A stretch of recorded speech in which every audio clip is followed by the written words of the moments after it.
সরকারি এমপিওভুক্ত শিক্ষকদের মূল বেতনের ৫০% উৎসব ভাতাকে শতভাগে উন্নীত করার আশ্বাস পুনর্ব্যক্ত করেছেন শিক্ষামন্ত্রী ডক্টর আ.ন.ম এহসানুল হক মিলন। তিনি বলেছেন, পূর্ববর্তী সময়ে ২৫% থেকে বাড়িয়ে ৫০% করা হয়েছিল। এখন সেটিকে ১০০% উন্নীত করা সরকারের দায়িত্ব। মঙ্গলবার ১৪ ফেব্রুয়ারি বগুড়ার শিবগঞ্জ উপজেলার উথলি উচ্চ বিদ্যালয়ে কৃষক কার্ড বিতরণ অনুষ্ঠানে প্রধান অতিথির বক্তব্যে এসব কথা বলেন শিক্ষামন্ত্রী। শিক্ষামন্ত্রী বলেন, দেশের শিক্ষা ব্যবস্থার উন্নয়ন ও শিক্ষকদের মর্যাদা বৃদ্ধি সরকারের অন্যতম অগ্রাধিকার।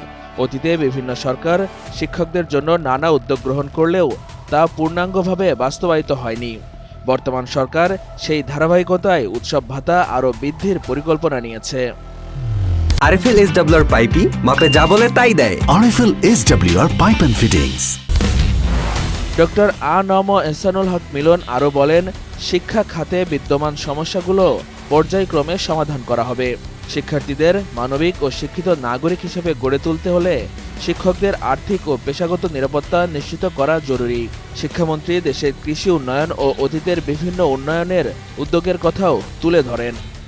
Science and technology university visit করলাম কালকে আসরের সময়। ১,০০০ স্টুডেন্ট বেরোয়, প্রতি স্টুডেন্টের পিছনে 10 লাখ টাকা খরচ করছে গভর্নমেন্ট।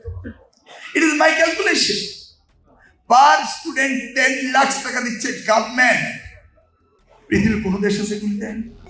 এহসানুল হক মিলন বলেন, কৃষি, শিক্ষা ও স্বাস্থ্য এই ৩ খাতকে সমন্বিতভাবে এগিয়ে নিতে সরকার কাজ করে যাচ্ছে। পাশাপাশি কৃষকদের মর্যাদা ও অধিকার নিশ্চিত করতেও বিভিন্ন পদক্ষেপ নেওয়া হয়েছে। শিক্ষামন্ত্রী আশা প্রকাশ করেন, সরকারের চলমান উদ্যোগের মাধ্যমে শিক্ষা ব্যবস্থায় ইতিবাচক পরিবর্তন আসবে এবং শিক্ষকদের দীর্ঘদিনের দাবিগুলো ধীরে ধীরে বাস্তবায়িত হবে।